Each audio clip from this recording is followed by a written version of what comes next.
फलितं मुंडं दशनविहीनं जातं तुंडं वृद्धो याति गुहीत्वा दंडं तदपि न मुंचति आशापिंडं भज गोविंदं गोविंदं भज मूढ़मते। तो भगवान कहते हैं कि प्रत्येक व्यक्ति के शरीर छोड़ने के पहले जो है मैं उसे विभिन्न तरीकों से जो है वो सही इशारा करता हूँ। अंगम गलितम, धीरे धीरे जो है अंगों की प्रक्रिया धीमे पड़ने लग जाती है। आंख देखना कम कर देते हैं, कान सुनाई देना कम कर देते हैं, जुबान लड़खड़ाने लगती है, कमर कमान के समान छूटने लगती है, दांत जो है धीरे धीरे गिरने लग जाते हैं, शरीर के अंदर बहुत सारे रोग होने लग जाते हैं। उसके बाद भी कोई व्यक्ति संसार के माया के मोह से छूट के अगर मुझे याद ना करे, उस गोविंद को याद ना करे, तो उसमें भगवान करे तो क्या करें। तो भगवान अवश्य ही इशारा करते हैं।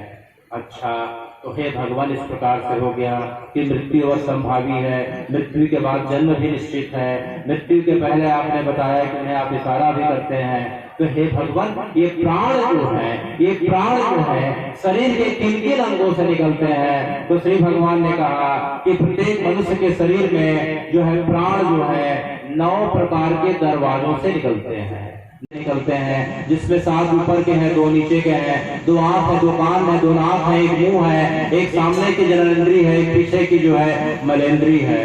तो जो अत्यंत जो है संसार के कामनाओं से ग्रसित व्यक्ति होते हैं, उनके प्राण जो है नीचे से निकलते हैं। अक्सर हम देखते हैं कि मृत्यु के समय व्यक्ति जो है मलमूत्र का त्याग कर देता है, तो प्राण जो है नीचे के द्वार से निकलते हैं। जो मध्यम और उत्तम प्रकृति के होते हैं उनके प्राण जो है ऊपर से निकलते हैं। हम देखते हैं मृत्यु के समय किसी व्यक्ति की आंखें खुली रहती है, किसी के नाक से जो है मुकस निकलता है, किसी की जीभ बाहर निकले रहती है, लार टपकते रहती है, किसी के कान से मैल निकलता है। तो इस प्रकार जो है व्यक्तियों के प्राण निकलने के इस प्रकार से द्वार बताए गए। लेकिन जो परम योगी हैं उनके प्राण जो है ब्रह्मरंध्र से निकलते हैं, और जो है भगवान के अनन्य शरणागत भक्त हैं उनके प्राण हृदय से भगवान खुद जो है अपने साथ लेके चलते हैं। तो हे भगवान, इस प्रकार से हमने सुना कि जो है मृत्यु निश्चित है, मृत्यु से बचने का कोई उपाय नहीं है, न घबराने की बात है, क्योंकि फिर से जन्म होगा। मृत्यु के इस प्रकार से लक्षण बताए गए और मृत्यु के निकलने के, प्राण के निकलने के इस प्रकार से रास्ते बताए गए होते हैं। क्योंकि ये वेदांत का सब्जेक्ट है, इसलिए प्राण के बारे में जानना ज्यादा भी मायने नहीं रखता है और समय का भाव है।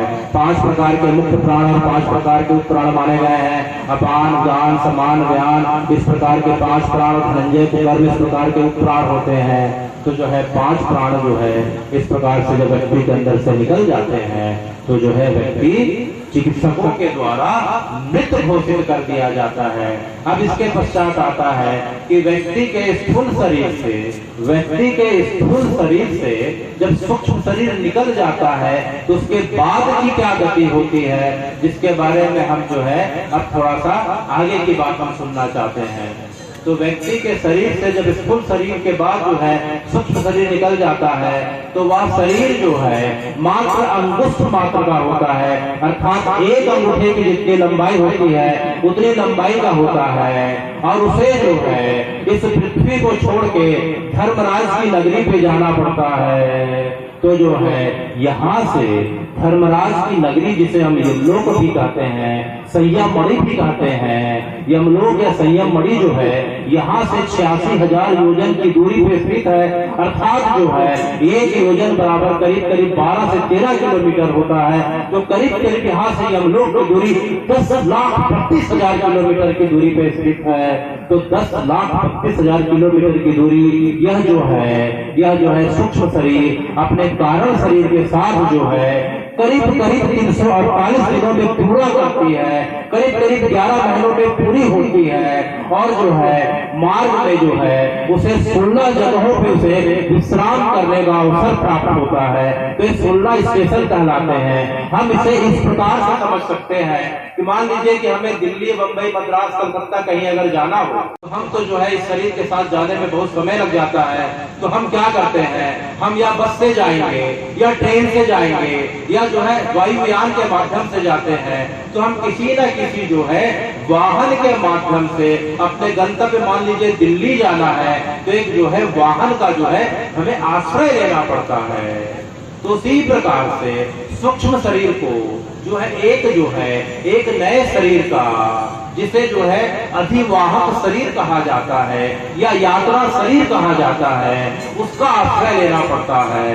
तो उसमें जो है वो सवार होके अपने निश्चित गंतव्य को, जो 10,38,000 किलोमीटर की दूरी पे है, वो करीब 348 दिनों के समय में पहुंच जाती है। तो हे भगवान, यह जो अधिवाहक शरीर है, जिसके अंदर सूक्ष्म शरीर जो है इस प्रकार से बैठ के जो है अपनी यात्रा को जाती है, वह बनता कैसे है? यह अधिवाहक शरीर या यात्रा शरीर का निर्माण कैसे होता है, उसे समझना भी बड़ा आसान है।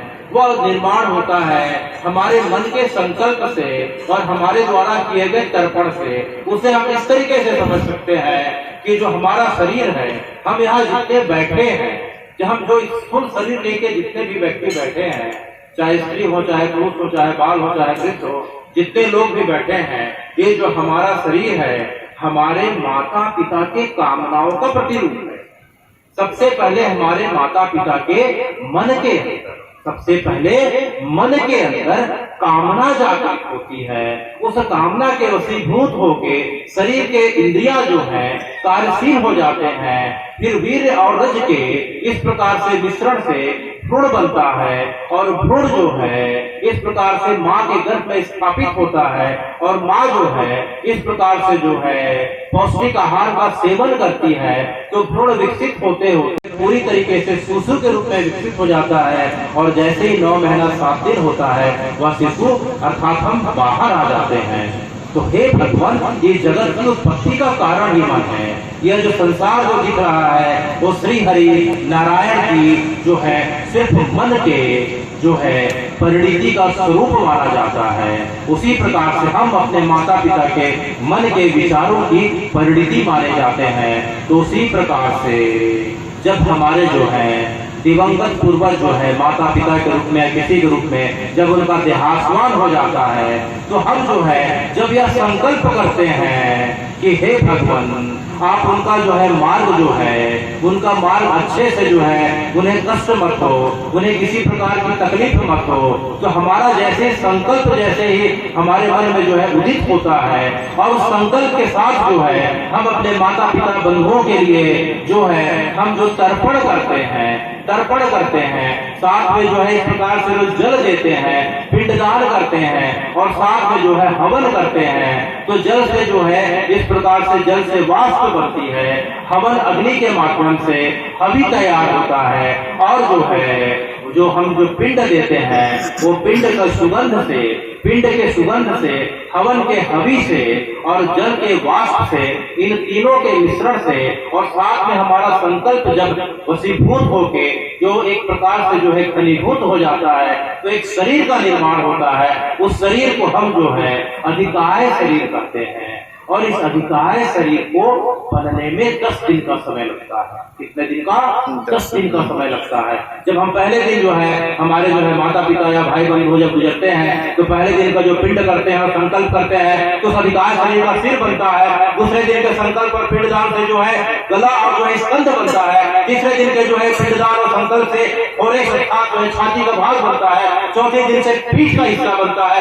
5वें दिन से पेट का हिस्सा बनता है। 6वें दिन से जो है पेल्विक गर्डर अर्थात जो है उरु और जंघा बनते हैं। 7वें दिन से जनन इंद्रिया बनती है और 8वें दिन से जो है ये जांघ, ऊपर का जांघ बनता है और जो है 9वें दिन से नीचे का पैर टखना तालू बनता है और जो है 9 दिन में जो है शरीर पूरा हो जाता है। तो 10वें दिन है भगवान उस शरीर के अंदर जो है उस शरीर के अंदर क्षुधा, तृप्ति, भूख, प्यास का इस प्रकार से इंद्रियां जागृत हो जाती हैं, तो 10वें दिन वह भोजन के योग्य हो जाता है और शरीर जो है पूर्णता को प्राप्त कर लेता है।